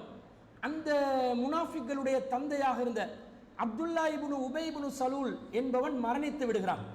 அந்த நேரத்தில் அப்துல்லா இப்னு உபை லம்மா துவஃபிய, அப்துல்லா இப்னு உபை மரணித்த நேரத்தில் ஜா இப்னுஹு இலன் நபி ஸல்லல்லாஹு அலைஹி வஸல்லம், அவருடைய மகன் நபிகள் நாயகத்திடம் வந்தார். ஃபகால யா ரசூலல்லாஹ், அல்லாஹ்வின் தூதரே, அஅதினி கமீஸக உகஃபின்ஹு ஃபீஹி, அல்லாஹ்வின் தூதரே உங்களுடைய கமீஸை எனக்கு தாருங்கள், அதன் மூலம் நான் அவரை கஃனிட வேண்டும். யார? அப்துல்லா இப்னு உபை இப்னு சலூலை நான் கஃன் செய்ய வேண்டும் என்று கேட்கிறார். வஸல்லி அலைஹி, அல்லாஹ்வின் தூதரே அவருக்காக நீங்கள் பிரார்த்தனை செய்யுங்கள், தொழுகை நடத்துங்கள் என்று சொன்னார்கள். ஃபஅதாஹு நபி ஸல்லல்லாஹு அலைஹி வஸல்லம் கமீஸஹு, ரசூலுல்லாஹ் அவருக்காக வேண்டி தனது கமீஸை கொடுத்தார்கள். இவன் யாரு தெரியுமா? அப்துல்லா இப்னு உபை இப்னு சலூல். அன்னை ஆயிஷா சித்திகா ரலியல்லாஹு அன்ஹா அவர்களுக்கு எதிராக மதீனா முழுவதும் அவதூறு பரப்பிய கொடியவர். மதீனா முழுவதும் அவதூறு பரப்பினான். அந்த மிஸ்தா என்பவரை இணைத்து இன்னும் பல நபி தோழர்களுக்கு மத்தியிலே ஊடுருவி, முனாஃபிக் தானே, அன்னை ஆயிஷா ரலியல்லாஹு அன்ஹா அவர்களே இன்னொரு நபித்தோழருடன் தப்பான முறையில் நடந்து கொண்டார் என்று அவதூறு பரப்பி, இதனால் அல்லாஹ்வின் தூதர் ஸல்லல்லாஹு அலைஹி வஸல்லம் அவர்களே மனசங்கடத்துக்கு உள்ளானார்கள். அந்த அளவுக்கு ஒரு கொடுமையான ஒரு வேலையை செஞ்ச அப்துல்லா இப்னு உபை இப்னு சலூலுடைய ஜனாசாவுக்காக வேண்டி மகனார் வருகிறார். மகன் உண்மையான முஸ்லீமா இருந்தார். அவர் வந்து கேட்கிறார், என் வாப்பாட ஜனாசாவை நீங்க நடத்தணும், தொழுகை நடத்தணும், உங்களோட கமீஸை தாங்க நான் கஃன் செய்யணும் என்று சொல்லி கேட்கும்போது ரசூலுல்லாஹ் கமீஸை கொடுக்குறாங்க. தொழுகைக்காக போறாங்க. ஆதினி உசல்லி அலைஹி, அவரை வந்து என்னை தொழுறதுக்காக வேண்டி நீங்க அனுமதி கொடுங்க, தடுக்காதீங்க என்று சொல்லி ரசூலுல்லாஹ் சொல்லி அவர் தொழுறதுக்காக வேண்டி ரசூலுல்லாஹ் போகும்போது உமர் ரலியல்லாஹு அவரை தடுக்கிறாங்க, ஆடையால பிடிச்சி இழுக்கிறாங்க. அலைஹிஸ்ஸல்லாஹு நஆக அன் துஸல்லி அலல் முனாஃபிகீன், அல்லாஹ் முனாஃபிக்குகளுக்காக வேண்டி தொழுகை நடத்துவதை, ஜனாசா தொழுகை நடத்துவதை தடை செய்திருக்கிறானா இல்லையா? நீங்க எப்படி இந்த ஜனாசா தொழுகையில கலந்து கொள்ளலாம் என்று கேட்கும்போது ரசூல் ஸல்லல்லாஹு அலைஹி வஸல்லம் அன பைனல் ஹியரத்தைன், நான் இரண்டு சாய்ஸ் வழங்கப்பட்டுள்ளேன், இஸ்தக்ஃபிரு லஹும் அவு லா தஸ்தக்ஃபிரு லஹும், அவருக்காக நீங்க பாவ மன்னிப்பு கேளுங்க, அல்ல கேட்காம இருங்க. நீங்க எதை செஞ்சாலும் அல்லாஹ் மன்னிக்க மாட்டான் என்று அல்லாஹ் சொல்றான். பாவ மன்னிப்பு கேட்பதை அல்லாஹ் எனக்கு அனுமதித்து இருப்பதனால நான் அவருக்காக வேண்டி பாவ மன்னிப்பு கேட்கிறேன் என்று ரசூலுல்லாஹ் தொழுகை நடத்தினாங்க. இது ரசூலுல்லாஹ்வுடைய பெருந்தன்மை. ஆனா மார்க்க ரீதியாக பிறகு அது தடுக்கப்படுகிறது. அல்லாஹ் தஆலா குர்ஆன் வசனத்தை இறக்கி, வலா துஸல்லி அலா அஹதின் மின்ஹும் மாத அபதா, அவர்கள யாரு மரணித்தாலும் அவங்களோட கபர்ல நின்று நீங்க தொழாதீங்க, வலா தக்கும் அலா கபரிஹி, அவனோட கபருக்கு அருகே வந்து நீங்கள் நின்று கொள்ளாதீர்கள் என்று அல்லாஹ் தடுத்ததை பார்க்கிறோம். என்ன காட்டுறாங்க ரசூலுல்லாஹ்? தண்ட மனைவிக்கு எதிராக அவதூறு சொல்லியிருந்தாலும், இஸ்லாத்துக்கு எதிராக சூழ்ச்சி செஞ்சிருந்தாலும், இஸ்லாத்தை அழிப்பதற்காக பாடுபட்டிருந்தாலும், அவனும் ஒரு மனிதர் என்ற வகையில இந்த தப்பை செஞ்சிருப்பான். செஞ்ச தப்புக்கான தண்டனையை அல்லாஹ்விடத்தில் அனுபவித்துக் கொள்ளட்டும், நான் பழி வாங்க மாட்டேன், நான் ரொம்ப இரக்கமாக நடந்து கொள்வேன் என்று நபி ஸல்லல்லாஹு அலைஹி வஸல்லம் அவங்க நடந்து இருக்கிற செய்தியை நாங்கள் புகாரில 1269வது செய்தியாக நாங்கள் பார்க்கிறோம். அது மாத்திரமல்ல, ஒரு முறை ஒரு சபையில நபிகள் நாயகம் ஸல்லல்லாஹு அலைஹி வஸல்லம் அவர்கள் சபை ஒன்றுக்காக சென்று கொண்டிருக்கிறார்கள். அந்த நேரத்தில் அந்த சபையில முஸ்லிம்களும் முனாஃபிக்குகளும் பலரும் இருந்து கொண்டிருக்கிறார்கள். அந்த நேரத்தில் நபி ஸல்லல்லாஹு அலைஹி வஸல்லம் அவர்கள் அந்த சபையை கடந்து போறாங்க. கடந்து போற நேரத்தில் முனாஃபிக்குகள் எல்லாம் ஒன்றாக இருப்பதை பார்த்து, முஸ்லிம்கள் எல்லாம் ஒன்றாக இருப்பதை பார்த்து நபி ஸல்லல்லாஹு அலைஹி வஸல்லம் அவர்கள் நான் சலாம் சொல்லி அவங்களுக்கு தாவா பண்ணணும் என்று நினைத்து நபி ஸல்லல்லாஹு அலைஹி வஸல்லம் அவங்க தாவா பண்றாங்க. அந்த தாவா பண்ற நேரத்தில் ரசூலுல்லாஹ் ஒரு குதிரையில வர்றாங்களா, புழுதி அப்படியே படருது, நிறைய தூசி பரவுது.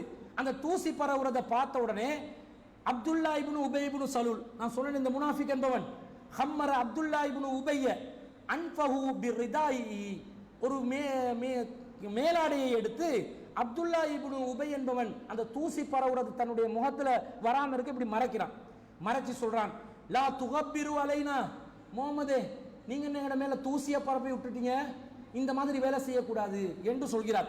சொன்னோடனே நபி ஸல்லல்லாஹு அலைஹி வஸல்லம் அவர்கள் அந்த ஒட்டகத்திலிருந்து இறங்குறாங்க, குதிரையிலிருந்து இறங்குறாங்க. இறங்கி நெருக்கமாக வந்து வகஃப ஃபனஸல, ரசூலா இறங்கி வந்து ஃபதஆஹும் இலல்லாஹ். இருக்கிறது முனாஃபிக்குகள் ஒரு கூட்டம் இருக்கிறாங்க, முனாஃபிக்குகள் இல்ல முஸ்ரிக்கீன்கள் ஒரு கூட்டம் இருக்கிறாங்க, முஸ்லிம்களையும் ஒரு கூட்டம் இருக்கிறாங்க, யூதர்களையும் ஒரு கூட்டம் இருக்கிறாங்க. இவங்களுக்கு தாவா பண்ணுவோம் என்று சொல்லி ஃபதஆஹும் இலல்லாஹ், அல்லாஹ்வை நோக்கி அவர்களை அழைத்தார்கள். வகரஅ அலைஹிமில் குர்ஆன், அவர்களுக்கு குர்ஆனை ஓதி காண்பித்தார்கள். ஒரு சபையா நிக்கிறாங்க, ரசூலா கடந்து செல்லும் போது காண்றாங்க, வந்து சலாம் சொல்லி தாவா பண்றாங்க. தாவா பண்ணோடனே உடனே அப்துல்லா இப்னு உபை இப்னு சலூல் கேட்கிறான், ஐயுவல் மர்உ, ஏ மனிதரே, இன்னஹு லா அஹ்ஸன மிம்மா தகூல், நீங்க இப்படி பேசுறது நல்லமில்லையே. இன்கான ஹக்கன், நீங்க சொல்றது உண்மையாகவே இருந்தாலும் ஃபலா தூதீனா ஃபி பிஹி ஃபி மஜ்லிஸினா, எங்கட மஜ்லிஸ்ல வந்து இந்த தாவா எல்லாம் பண்ணக்கூடாது. இதே இதே வார்த்தையை இப்ப சொல்லுவாங்களா இல்லையா? நான் ஒரு பள்ளி வாசல்ல போயிட்டு தாவா பண்ண வைங்க, யாராவது ஒரு நண்பர் இருந்து ஒரு வாய்ப்பை தந்திருப்பான், நீ போயிட்டு பயான் பண்ணு மச்சான், பயானம் பண்ண வைங்க, ட்ரஸ்டி போர்டு வந்து நிற்கும். இந்த தௌஹீதெல்லாம் இங்கே வந்து சொல்லக்கூடாது, இது தப்லீக் பள்ளி, இது சுன்னத் ஜமாத் பள்ளி, இதுல குர்ஆன் ஹதீஸ் எல்லாம் பேசக்கூடாது, அது உங்களோட சபையில போயிட்டு பேசுங்க சொல்லுவானா இல்லையா? உங்களோட பள்ளியில பேசுங்க, இங்க தௌக்காரனுக்கு இடம் இல்லை அப்படி அண்டுவான், தௌக்காரனுக்கு இடம் இல்லைண்டுவான். இங்க அப்ப தப்புக்காரனுக்கு தான் இடம் இருக்கு, அதான் அர்த்தம், தப்புக்கு இடமே தவிர தவுக்கு இடம் இல்லை என்று சொல்லுவாங்க. இந்த மாதிரி ஒரு வார்த்தையை அவன் சொல்றான், இர்ஜி இலா ரஹ்லிக, உங்களோட சபை கிட்ட போங்க, ஃபமன் ஜாஅக ஃபக்ஸுஸ் அலைஹி, யார் உங்களோட சபையில ஆஜராகிறாங்களோ அவங்களுக்கு இந்த கதை சொல்லுங்க. கதை சொல்றான் ரசூலுல்லாஹ், முனாஃபிக் சொல்றான் கதை சொல்லுங்க. அப்ப நபி ஸல்லல்லாஹு அலைஹி வஸல்லம் அவர்களுடைய முக்கியமான ஒரு நபித்தோழர் அப்துல்லா இப்னு ரவாஹா என்று சொல்லக்கூடிய ஒரு நபித்தோழரும் இருந்தார். அவர் மதீனாவில் இருந்த ஒரு மிகப்பெரிய ஒரு கவிஞராக இருந்தார். ஒரு கவிஞர், அவர் ஒரு எழுத்தாற்றல் உள்ளவர், மொழி ஆற்றல் உள்ளவர். அவரும் அந்த சபையில் இருக்கிறார். அவர் வந்து சொல்றார், பலா யா ரசூலல்லாஹ், ஆமா அல்லாஹ்வின் தூதரே, ஃபஹ்ஸனா பிஹி ஃபி மஜாலிஸினா, இந்த அறிவுரைகள் எல்லாம் எங்கட மஜ்லிஸ்ல வந்து சொல்லுங்களே, இந்த மாதிரி பொது இடங்கள்ல வந்து சொல்ல வேணான்னு சொல்லி அப்துல்லா இப்னு ரவாஹா என்று சொல்லக்கூடிய நபித்தோழரும் சேர்ந்து சொல்றாங்க. சொல்லும் போது சொல்றாங்க, ஃபஇன்னா நுஹிப்பு தாலிக, எங்கட மஜ்லிஸ்ல நீங்க சொல்றதை தான் நாங்க விரும்புறோம் என்று சொல்கிறார்கள். அந்த நேரத்தில் ஃபஸ்தப்பல் முஸ்லிமூன வல் முஸ்ரிகூன வல் யஹூத், முஸ்லிம்களும் முஸ்ரிக்கீன்களும் யூதர்களும் இதனால் சர்ச்சை செய்து கொண்டார்கள். முஸ்லிம்கள் சொல்றாங்க இவர் அப்படி சொன்னதுக்கு, வேறு சில முஸ்லிம்கள் சொல்ல இல்ல சொல்லத்தான் வேணும், முஸ்ரிக்கீன்கள் சொல்றாங்க இல்ல சொல்லக்கூடாது, யூதர்கள் சொல்றாங்க இல்ல சொல்லக்கூடாது. ஆளாளுக்கு சலசலப்பாகிருச்சு. இந்த சலசலப்பு எந்த அளவுக்கு போகுதுண்டா, ஃபலம் யஸ்லின் நபி ஸல்லல்லாஹு அலைஹி வஸல்லம் யுஹஃபிலுஹும் ஹத்தா சகனு, அவங்கள சமாதானம் படுத்துறதுக்கு ரசூல் ஸல்லல்லாஹு அலைஹி வஸல்லம் ரொம்ப நேரம் போச்சு. ரொம்ப நேரம் போய் தான் ரசூல் ஸல்லல்லாஹு அலைஹி வஸல்லம் அவர்களை சமாதானப்படுத்தினார்கள் என்று வருகிறது.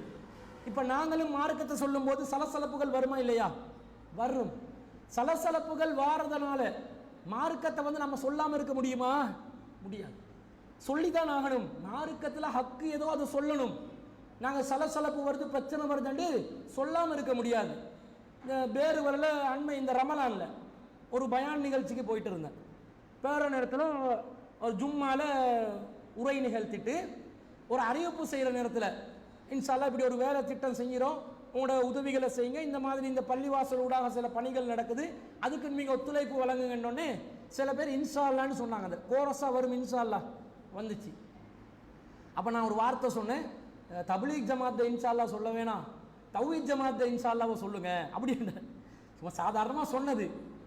இது வந்து ஒரு 2 நாள் போனோடனே ஒரு கால் வருது, நீங்க என்ன தப்லீக் ஜமாத்தை இன்ஷா அல்லாஹ் தௌஹீத் ஜமாத்தை இன்ஷா அல்லாஹ்னு 2 இன்ஷா அல்லாஹ் இஸ்லாத்தில் இருக்குதான்னு கேட்டாரு. நான் சொன்னேன் இல்லைங்க, ஒரு இன்ஷா அல்லாஹ் தான் இருக்குது. அப்போ நீங்கள் அன்றைக்கி பயானில் சொன்னீங்க 2 இன்ஷா அல்லாஹ்னு. நான் சொன்ன அது சுவாரஸ்யமாக சொன்னது குர்ஆன் ஹதீஸ் அடிப்படையில் சொன்ன விஷயம் இல்லை. அது ஹதீஸா தப்லீக் இன்ஷா அல்லாஹ் சொல்லக்கூடாது, தௌஹீத் இன்ஷா அல்லாஹ் சொல்லணும்ன்றது. அது ஏன் சொன்னேன்டா, இந்த ஜமாத்தில் போகிறதுக்கு பேர் கேட்கும்போது எல்லாரும் இன்ஷா அல்லாஹ் அப்போ செஞ்சு கொள்ளுவோமா என்று கேட்டோன்னே இன்ஷா அல்லாஹ்ன்ட்டு அத்தனும் பேர் கொடுக்காம போவோம் பாருங்க, இதுக்காக சொன்னது அப்படி என்றார். இல்லை இல்லை அப்படி இருந்தாலும் நீங்கள் சொல்லக்கூடாது அப்படி என்றார். நான் சொன்ன இந்த வார்த்தை உங்களோட மனசை புண்படுத்தி, இது மார்க்கம் இல்லையே, உதாரணம் தானே. மனசை புண்படுத்தி இருந்தால் இதை நாங்கள் என்ன செய்யறோம், வாபஸ் வாங்கி கொள்றேன், அதை சொல்லாமல் இனிமேல் தவிர்த்து கொள்ளலாம், பிரச்சனை இல்லை. அப்போ ஒரு வார்த்தை சொன்னார், சமூகத்தை சீர்குலைக்கிற மாதிரி சமூகத்தை பிளவுபடுத்துற மாதிரி பயான் பண்ணக்கூடாது நீங்க அப்படின்றாங்க. அதை நீங்க சொல்லக்கூடாது. விளைவு என்பது அல்லாஹ் பார்த்து ஏற்படுத்துறது. அதுக்காக வாரவன் போறவனுக்கெல்லாம் தௌஹீத்காரங்களே, தப்லீக்காரனை கண்ணை படைச்சு பார்க்காதீங்க, காட்டை இல்லாம வச்சுக்கோங்க, அவனை வெறுத்துடுங்க, காஃபிரை வெறுங்க, இப்படி பயன் பண்ணலாமா? இப்படி பயன் பண்ணக்கூடாது. சத்தியத்தை எடுத்து சொல்லுவோம். சத்தியம் இதுதான் என்று சொல்லப்படும் பொழுது தௌஹீத் அல்லாதவர்கள், குர்ஆன் சுன்னால தெளிவில்லாதவர்கள் முரண்படுவதற்கு வாய்ப்பு இருக்கிறது. அதனால விளைவை பார்த்து தாவா பண்ண இயலாது என்று சொன்னோம். அந்த சகோதரரும் இந்த செய்தியை பார்க்கணுமா இல்லையா? இந்த செய்தியில் என்ன சொல்லப்படுது? ரசூலா ஒரு கூட்டமா, முஸ்லிம்கள், முஸ்ரிக்கள், யஹூதிகள் கூட்டமா தான் இருக்கிறாங்க. ரசூலா கடந்து போனவங்க ரசூலா என்ன பார்ப்பாங்க? ஒரு சபையில் மக்கள் ஒன்று கூடினால் அவர்களுக்கு தாவா பண்ணுவது கடமை. அந்த இடத்துல போய் மார்க்கத்தை எத்தி வைக்கணும் என்றது ஒரு கடமையா நினைச்சு நபி ஸல்லல்லாஹு அலைஹி வஸல்லம் செய்யறாங்க. அப்படி சொல்லும் போது சலசலப்புகள் வரத்தான் செய்யும்.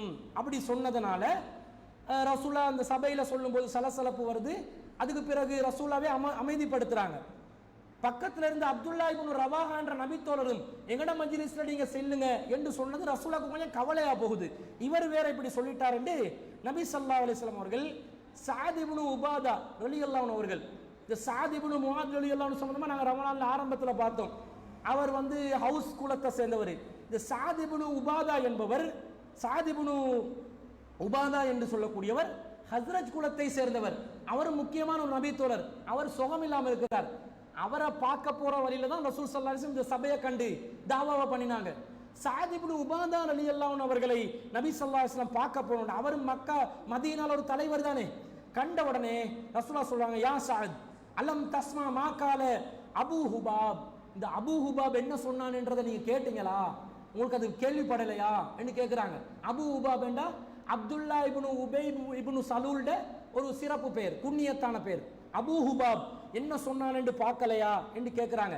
அப்ப அப்துல்லா சஅத் இப்னு உபாதா சொல்றாங்க, யுரீதுல்லாஹு அப்துல்லா இப்னு உபை, இந்த மாதிரி தான் அப்துல்லா இப்னு உபை சொன்னான் என்று சொன்ன உடனே யா ரசூலல்லாஹ், அல்லாஹ்வின் தூதரே, இஃபு அன்ஹு வஸ்ஃபா அன்ஹு, அவரை கண்டு கொள்ள வேணாம், அவரை நீங்க மன்னிச்சிருங்க, அவரை அலட்சியம் செஞ்சிருங்க என்று சொல்லி ஒரு செய்தியை சொல்றாங்க. ஃபவல்லதி அன்ஸல அலைக்கல் கிதாப், உங்களுக்கு இந்த வேதத்தை அருளிய இறைவன் மீது சத்தியமாக, லக்கது ஜா அல்லாஹு பில் ஹக்கில்லதி அன்ஸல அலைக்க, அல்லாஹ் உங்களுக்கு அருளிய வேதம் மிகவும் சத்தியமான வேதமாக இருக்கிறது. லக்கது இஸ்தலஹ அஹ்லு ஆதிஹில் புஹைரத்தி அலா அய்யுதவ்விஜுஹு ஃபயுஅஸ்ஸிபூனஹு பில் இஸாபா. இந்த அப்துல்லா இப்னு உபை இப்னு சலூல் என்பவன் ஏன் தடுமாறுகிறான் தெரியுமா? நீங்கள் இந்த சத்தியத்தை கொண்டு வருவதற்கு முன்பதாக இந்த பள்ளத்தாக்கில் இருந்த மக்கள் எல்லாம், இந்த பகுதியை சேர்ந்த மக்கள் எல்லாம் அப்துல்லா இப்னு உபை இப்னு சலூலை தான் தலைவராக்குவதற்கும் அவருக்கு மணிமகுடம் சூட்டுவதற்கும் தயாராக இருந்தார்கள். விஷயத்தை கவனிங்க, தயாராக இருந்தார்கள். அல்லாஹ் உங்களை சத்தியத்துடன் அனுப்பின உடனே நாங்க எல்லாம் சேர்ந்து யாருக்கு மணிமகுடத்தை சூட்டினோம்? உங்களுக்கு. மதீனாவின் தலைவராக நீங்கள் மாறிவிட்டீர்கள். இந்த பொறாமைதான், இந்த காழ்ப்புணர்வு தான் அவன் உங்களுக்கு இடையூறு விளைவித்துக் கொண்டிருப்பதற்கு காரணம் என்று சொன்ன உடனே நபிகள் நாயகம் ஸல்லல்லாஹு அலைஹி வஸல்லம் அவர்கள் இப்படி இவன் செஞ்சதை இனிமேல் அலட்சியம் பண்ணுவோம் என்று அலட்சியம் செய்து விட்டார்கள். ஃபஅஃபா அன்ஹு ரசூலுல்லாஹி ஸல்லல்லாஹு அலைஹி வஸல்லம், அப்துல்லா இப்னு உபை இப்னு சலூலுடைய உள்நோக்கம் என்னன்றது விளங்கிருச்சு, அவனுடைய தேவை என்னன்றது விளங்கிருச்சு. எனவே ரசூலுல்லாஹ், நான் எவ்வளவு பெரிய ஒரு ஆட்சியாளர், நபிகள் நாயகம் ஸல்லல்லாஹு அலைஹி வஸல்லம் அவர்கள் அல்லாஹ்வின் தூதராக இருந்து சிந்திக்கணுமா இல்லையா? நான் அல்லாஹ்வுடைய தூதர், எனக்கு எதிராக தலைமைத்துவ போட்டியா? எனக்கு எதிராக ஒருத்தன் தலைமைத்துவத்தில் சண்டை போடுறதுக்கு வர்றதா? அவனை வைக்க கூடாது என்று சூழ்ச்சி பண்ணல. சூழ்ச்சி பண்ணாம ஃபஅஃபா அன்ஹு ரசூலுல்லாஹி ஸல்லல்லாஹு அலைஹி வஸல்லம், ரசூலுல்லாஹ் அவரை மன்னித்தார்கள். வகான நபியு ஸல்லல்லாஹு அலைஹி வஸல்லம் வ அஸ்ஹாபுஹு يعفون عن المشركين واهل الكتاب كما امره الله ويصبرون على الاذى. அல்லாஹ் தஆலா குர்ஆன்ல யூதர்களையும் முஷ்ரிக்கீன்களையும் எப்படி அலட்சியம் செய்து மன்னித்து விடுங்கள், அவர்கள் செய்கின்ற செயல்களை கண்டு கொள்ளாதீர்கள் என்று கட்டளையிட்டானோ, அந்த கட்டளை பிரகாரம் நபிகள் நாயகம் ஸல்லல்லாஹு அலைஹி வஸல்லம் அவர்கள் யூதர்களையும் முஷ்ரிக்கீன்களையும் அவர்களுடைய தொல்லைகளையும் அலட்சியம் செய்ய ஆரம்பித்து விட்டார்கள் என்று இந்த செய்தியில நாங்க பார்க்கிறோம். இது ரசூல் ஸல்லல்லாஹு அலைஹி வஸல்லம் உடைய பெருந்தன்மை. நிறைய சூழ்ச்சி பண்ணாங்க, 1-2 சூழ்ச்சி இல்லை, நிறைய வேட்டு வச்சாங்க. என்ன பண்ணாலும் பொறுமையா இருந்தாங்க, பொறுமையை கடைபிடிச்சாங்க. என்று அல்லாஹ்வே குர்ஆன்ல சொல்றான், வல தஸ்மஉன்ன மினல்லதீன ஊத்துல் கிதாப மின் கப்லிக்கும், உங்களுக்கு முன்னால் வாழ்ந்த வேதக்காரர்கள் மூலமாக நீங்கள் பல நோவினை தரக்கூடிய சொற்களை செவிமடுப்பீர்கள். வமினல்லதீன அஸ்ரகு அதன் கசீரா, இணை வைப்பவர்களும் உங்களுக்கு பலவிதமான தொல்லை தரக்கூடிய விஷயங்களை செய்து கொண்டே இருப்பார்கள். தௌஹீத்காரனை நிம்மதியா வாழ விட மாட்டாங்க, முஸ்லிம்களை நிம்மதியா வாழ விட மாட்டாங்க. ஏதாவது ஒரு சர்ச்சையை கிளப்பி கொண்டே இருப்பாங்க. அந்த காலத்திலிருந்து இது வந்துச்சு. அந்த நேரத்தில் அல்லாஹ்வுடைய உத்தரவு என்ன தெரியுமா? அவங்கள அலட்சியம் செய்யுங்க, அவங்கள மன்னிச்சிருங்க, அவங்கள கண்டு கொள்ளாதீங்க, அதற்கு பின்னாடி நீங்கள் பயணிக்காதீர்கள். ஒவ்வொரு காலகட்டத்துக்கும் ஒவ்வொன்று வரும்.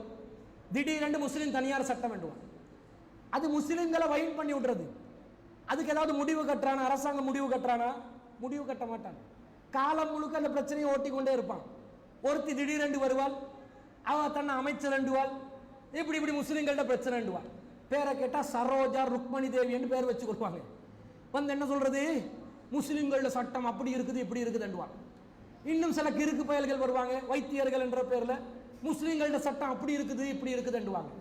நோவினப்படுத்துறது, ஏதாவது ஹர்ட் பண்ணணும், முஸ்லிம்களை நிம்மதியா நோம்பு பிடிக்க விடக்கூடாது, பெருநாள் கொண்டாட விடக்கூடாது. இந்த நோம்பு காலத்தை பார்த்து ஒவ்வொன்றை கொண்டு வருவானா இல்லையா பாருங்க. ஒரு காலத்தில் கிரீஸ் யாக்கான்னு ஒன்று வந்துச்சு, நினைவுக்குதா உங்களுக்கு? கிரீஸ் யாக்கா, கிரீஸ் மனிதன், கிரீஸ் பே மனிதன் இல்லை, பே பேன்றது இஸ்லாத்தில் இல்லை. பொதுவாக இலங்கைக்காரன் எல்லாமே கிரீஸ் அடித்த மாதிரி தான் அடிப்பாங்க. நம்ம கலர் வெள்ளையாவே இருக்குது, எல்லாம் கிரீஸ் அடித்த மாதிரி தான் அடிக்கிறோம். அப்போ இதுலேயும் கிரீஸ் என்ற பேரில் ஒரு பேயாக்கி விட்டு நோம்புக்கு தொலை போகிறவங்கள்ட்ட கையை பிடிச்சிருக்கிறது, காலை பிடிச்சிருக்கிறது, இந்த மாதிரி தொல்லை வரும். திடீரென்று பள்ளிவாசல்கள் பிரச்சனை பண்ணுவாங்க, அங்கே பள்ளி திறக்கக்கூடாது, இங்கே பள்ளியை ஓப்பன் பண்ணக்கூடாதுன்னுவாங்க. திடீரென்று முஸ்லீம் தனியார் சட்ட பிரச்சனையை கொண்டு வருவாங்க, திடீரென்று ஹஜ்ஜி கோட்டா பிரச்சனையை கொண்டு வருவாங்க. காலாகாலத்துக்கும் தொல்லை தரக்கூடிய ஒவ்வொன்றா கொண்டு வருவாங்க. நாம் என்ன செய்யணும் தெரியுமா? அறிவுபூர்வமான பதிலை கொடுத்து அடுத்த நடவடிக்கைக்கு நகரணும். முஸ்லிம் தனியார் சட்ட பிரச்சனை கிட்டத்தட்ட நான் அறிந்த ஒரு 2009ஆம் ஆண்டுலேருந்து இந்த பிரச்சனை வந்து கொண்டே தான் இருக்குது. இதுக்கு முற்றுப்புள்ளி வைக்கப்படுகிறதா? பரிந்துரைகளை முன்வைத்தோம். யாரு கண்டுகொள்றா? யாராவது கேட்கிறானா? முஸ்லிம் அமைச்சர்கள் கேட்கிறார்களா? அரசு தரப்பு கேட்கிறாங்களா? இப்ப இருக்கிற அரசாங்கம் முஸ்லிம்களோட ஆதரவு அரசாங்கம் என்று தானே சொல்றாங்க. அவங்களாவது காது கொடுத்து கேட்கிறாங்களா? கேட்க மாட்டாங்க. இதை வச்சுக்கொள்ளணும்.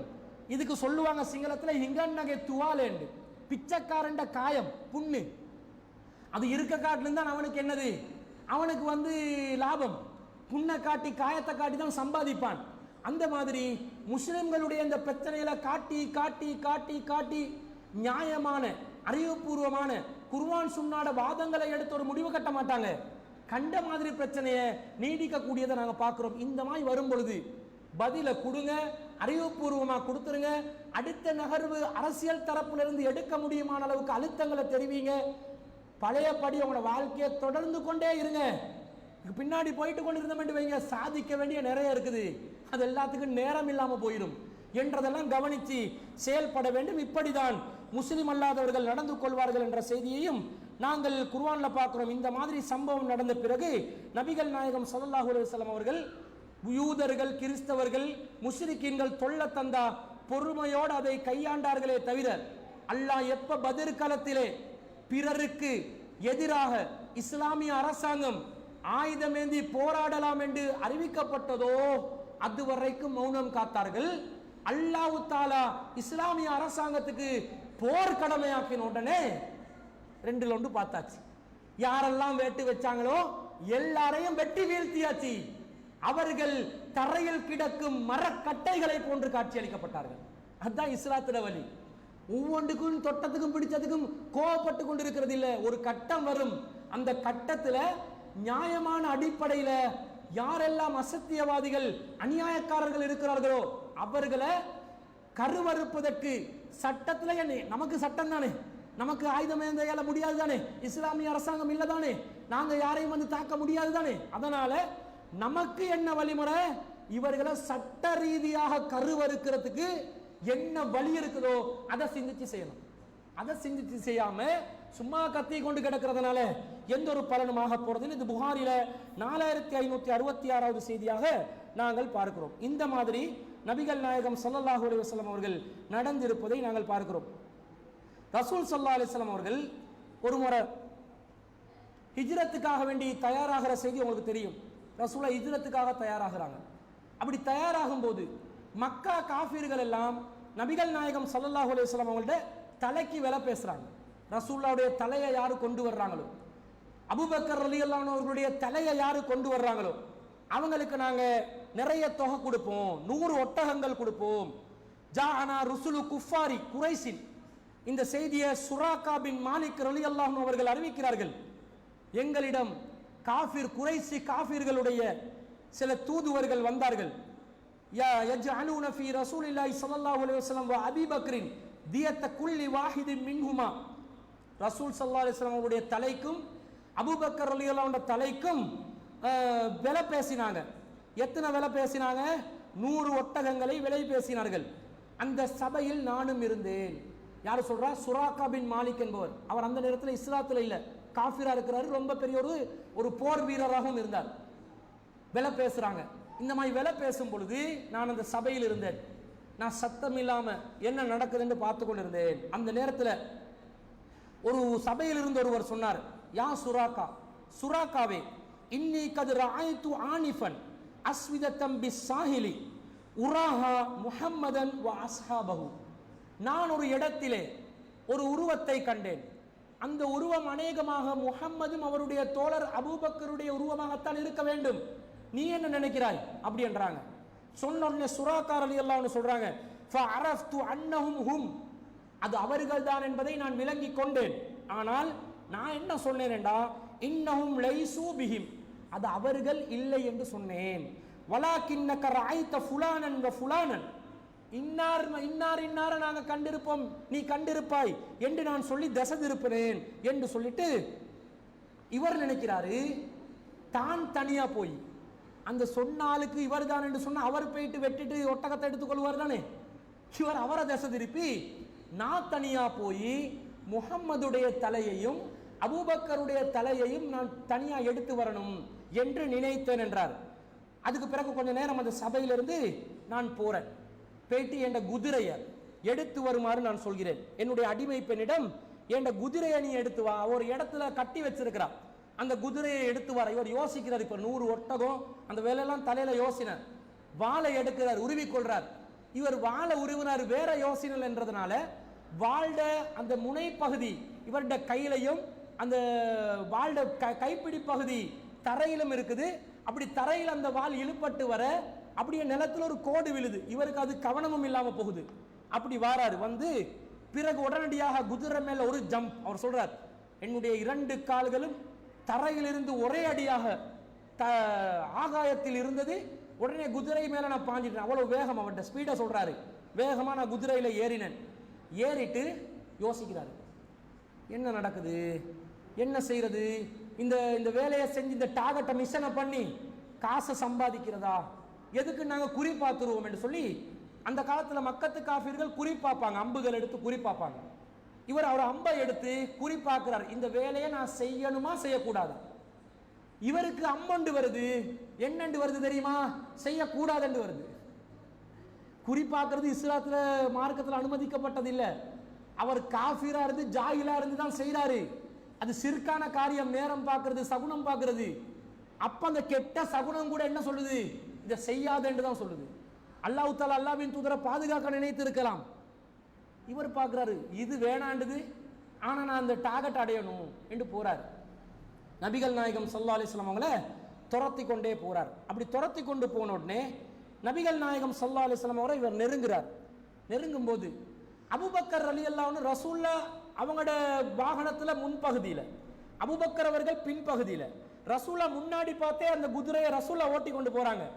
பின்னாடி அபூபக்கர்லான்னு யாராவது வாராங்களான்னு பார்த்து பார்த்து வர்றாரு. அப்படி பார்த்து கொண்டே தான் பயணம் போகுது. இவர் காண்றார், யாரு, சுராகா இப்னு மாலிக் என்பவர் ரசூலுல்லாவை துரத்தி வரது அபூபக்கர்லான்னு கண்டுட்டாங்க.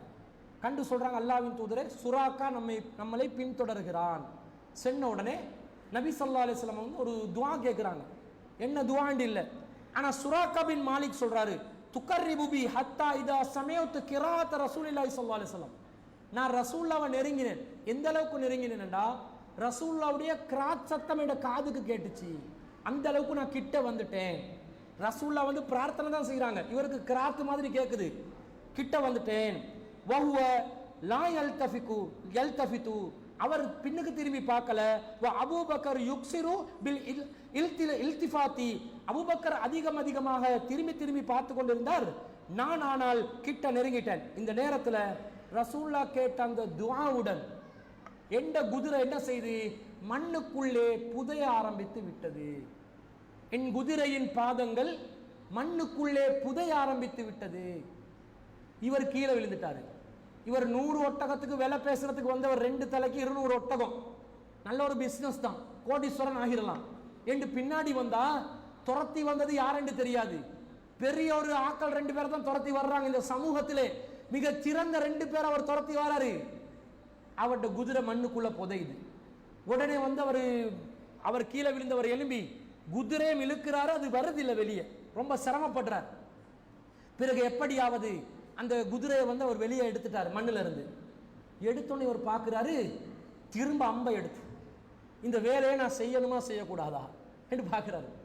திரும்ப அந்த அம்பு சொல்லுது, வேணாம் வேணாம் செய்ய வேணாம் என்றது. சிறுக்குவாதிகளுக்கு கூட ரசூலுல்லாவை எதிர்த்து போறதற்கு அந்த சிறுக்கு கூட இடம் கொடுக்கல பாருங்க. அல்லாஹ் தஆலா ரசூலுல்லாஹ் பாதுகாக்க நினைக்கிறான் பாருங்க, பாதுகாக்கப்படுறார். இந்த நேரத்தில் சுராக்கா பின் மாலிக் விளங்கிக் கொள்கிறார், நான் யாரை துரத்தி போறேனோ அவர் சாதாரண ஒரு மனிதர் அல்ல, அவர் கொண்டு வந்ததில் ஏதாவது சத்தியம் இருக்கும், அவர் ஏதாவது ஒரு நியாயத்தை தான் பேசுறாரு, எனவே நான் இந்த பணியை விட்டுறணும் என்று உடனடியாக நான் அல்லாஹ்வின் தூதரை அழைத்தேன். ஃபனாதைதுஹும் பில் அமானி ஃபவகஃபு, நான் உங்களை நான் எதுவும் செய்ய மாட்டேன், சமாதானம் செய்து கொள்வோம் என்று நான் சப்தமாக அழைத்தேன். உடனடியாக இருவரும் நின்று கொண்டார்கள். ரசூலுல்லாஹ் அபூபக்கர் ரலியல்லாஹு அன்ஹு அவர்களும் நின்று கொள்றாங்க. அந்த நேரத்தில் நான் கிட்ட போய் பேசினேன், முகமது அவர்களே, உங்களுக்கு எதிராக அபூபக்கருக்கு எதிராக விலை பேசப்பட்டு விட்டது, உங்களை அழிக்கிறதுக்காகத்தான் நான் வந்தேன், ஆனால் நீங்க சத்தியவாதி என்று எனக்கு விளங்கிருச்சு, அதனால் நான் உங்களை பின்தொடர மாட்டேன் என்று சொன்ன உடனே ரசூல் ஸல்லல்லாஹு அலைஹி வஸல்லம் இப்ப தலைவர் என்றது ப்ரூஃப் ஆகிருச்சு, இறை தூதர் என்றதும் ப்ரூஃப் ஆகிருச்சு, எதிரியும் சரணடைஞ்சிட்டாரு. இப்ப என்ன செய்வோம் நாங்களா இருந்தா? எதிரி ஒன்றுமே செய்ய முடியாத நிலையில பலவீனப்பட்டு எங்க கிட்ட வந்தா குறைஞ்சது என்ன செய்வோம் தெரியுமா? ஓங்கி அடிக்காட்டிலும் லேசா சரி ஒரு மண்டல குட்டுவோமா இல்லையா? அடே ஏலாத வேலை செய்யாதுடா சொல்லுவோமா இல்லையா? ஏலாத வேலை செய்யாதுடா, விரலுக்கு தக்கன வீக்க, யாரு கிட்டடா சண்டைக்கு வாராய்? நாங்க எப்படிப்பட்டோம் தெரியுமா? திண்டவங்கடா வெண்டவங்கடா, நாங்க சும்மாவா கொழும்புக்காரன்டா, இப்படி வீராப்பு பேசுவாங்க. இங்க இருக்கிறவங்க நபி ஸல்லல்லாஹு அந்த காலத்துல கேட்க பார்க்கறதுக்கு யாராவது இருக்கிறாங்களா? இவர் செஞ்சதும் சரியான காரியமா? நபி ஸல்லல்லாஹு அலைஹி வஸல்லம் இவர் சொல்றாரு, சுராக்கா பின் மாலிக் சொல்றாரு, இஸ்லாத்துக்கு வந்த பிறகுதான் இதெல்லாம் சொல்றாரு.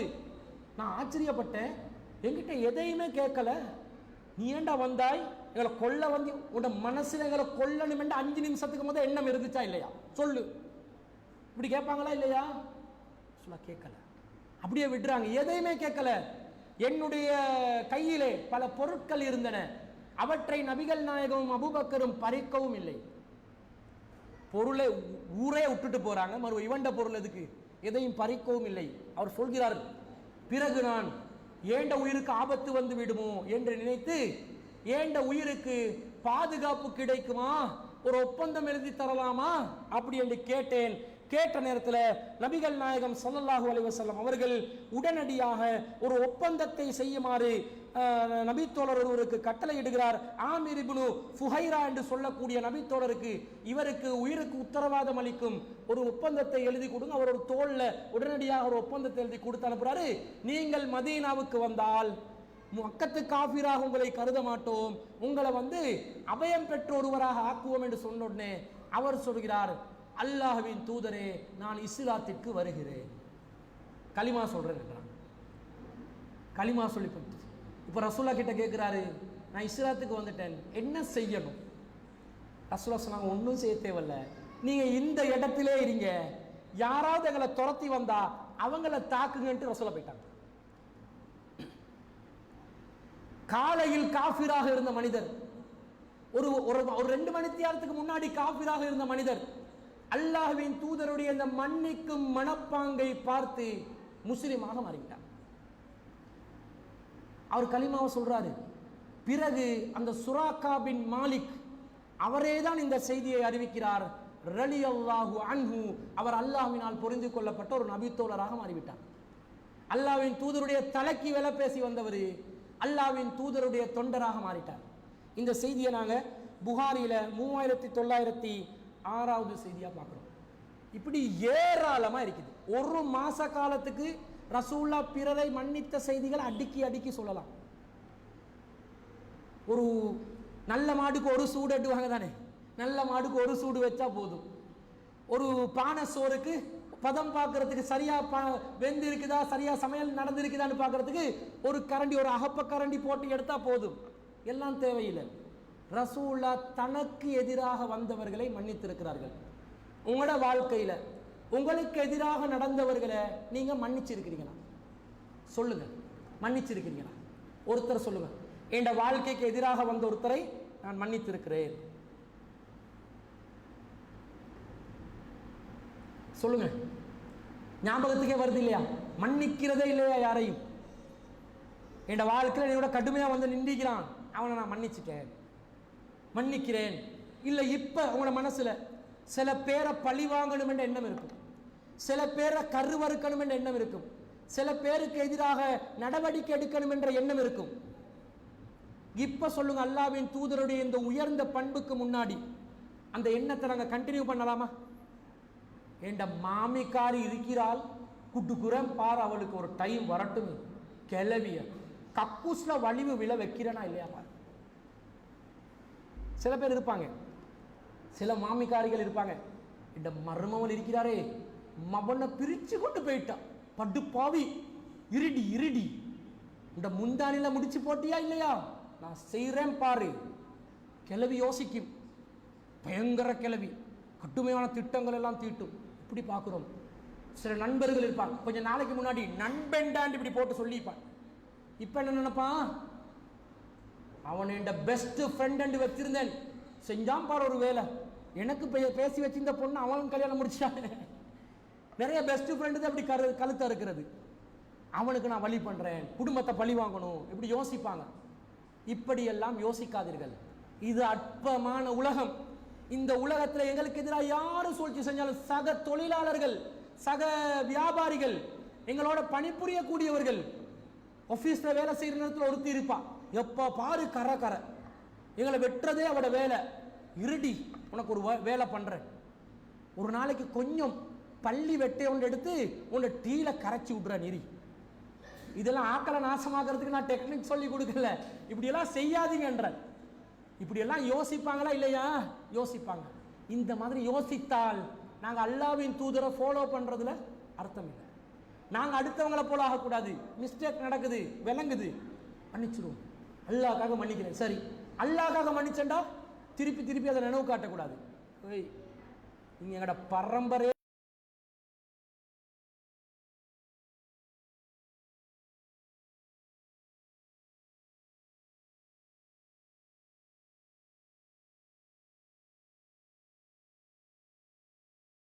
மன்னிச்சு ரசூல்லா காட்டின பெருந்தன்மையை காட்டுங்க. ஏனடா அல்லாஹ் குர்ஆன்ல சொல்றான், நாங்க எந்த அளவுக்கு நல்லவர்களாக வாழ வேண்டும் என்பதற்கான கட்டளை அல்லாஹ் சொல்றான். 41வது அத்தியாயத்தில் 34வது வசனம், வலா யஸ்தவில் ஹஸனது வல ஸய்யிஆ, நன்மையும் தீமையும் சமமாகாது.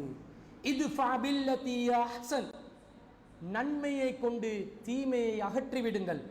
ஃபைதல்லதி பைனக வ பைனஹு அதாவத்துன் கஅன்னஹு வலியுன் ஹமீம், அப்போது யாருக்கும் உங்களுக்கும் மத்தியிலே பகை